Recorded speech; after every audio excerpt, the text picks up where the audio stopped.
Hello guys, in today's video I will be showing you how to fix Facebook cannot open problems. The answer is easy, just go to the settings, then scroll down to the apps section, then go to the search and search Facebook, and then go to the storage, and here you will find this clear cache option. Click on it. Now you can go check it if it works, and if it didn't you can try to restart your phone or turn the Wi-Fi off and on, or the Bluetooth or the airplane mode. Also, you can try to clear data, but be careful. If you clear data, all this application's data will be deleted. This includes all files, the links, the accounts, databases, etc. So be careful if you want to clear your data.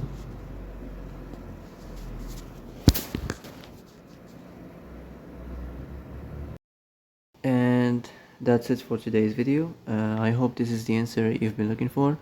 If you like this video, don't forget to like and subscribe, and see you in the next video. Thanks for watching.